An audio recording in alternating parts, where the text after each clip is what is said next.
छोटे से गांव में जन्मा था, जहां सुविधाएं कम और संघर्ष ज्यादा थे। उसका बचपन मिट्टी से सना हुआ था। नंगे पांव खेतों की मेड़ों पर दौड़ते हुए बीता। पिता एक छोटे किसान थे जिनकी कमाई इतनी नहीं थी कि घर की हर जरूरत पूरी हो सके। मां घर में खाना बनाती और कभी-कभी खेतों में हाथ भी बटाती। दो वक्त की रोटी भी कई बार नसीब नहीं होती थी, लेकिन इन तंग हालातों में भी सुरेश के सपने बड़े थे। जब दूसरे बच्चे खिलौनों से खेलते, सुरेश किताबें मांगकर पढ़ता।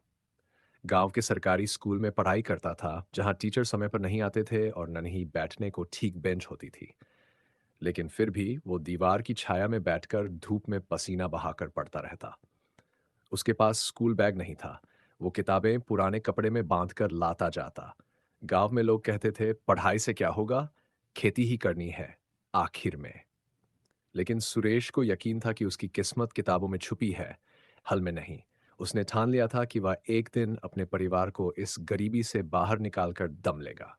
12वीं की परीक्षा में उसने पूरे जिले में टॉप किया। ये उसके लिए पहला बड़ा मोड़ था। लेकिन अब असली संघर्ष शुरू होना था। आगे की पढ़ाई शहर में करनी थी, लेकिन पैसों की कमी सबसे बड़ी बाधा थी। माँ ने अपनी एकमात्र सोने की चूड़ी बेच दी और पिता ने खेत गिरवी रख दिया ताकि सुरेश को कॉलेज भेज सकें। शहर में उसका जीवन और कठिन था। वह दिन में कॉलेज जाता, शाम को एक ढाबे पर बर्तन धोता और रात में स्ट्रीट लाइट के नीचे बैठकर पढ़ाई करता। कई बार उसे भूखा भी सोना पड़ा, लेकिन उसके हौसले ने कभी हार नहीं मानी। वह जानता था कि यह सब तकलीफें सिर्फ कुछ सालों की हैं। अगर वह टिक गया तो आने वाला समय उसका होगा। धीरे धीरे सुरेश ने स्कॉलरशिप और पार्ट टाइम काम से अपनी पढ़ाई पूरी की। उसने इंजीनियरिंग की डिग्री हासिल की और फिर इंटरव्यू देकर एक नामी कंपनी में जॉब पाली।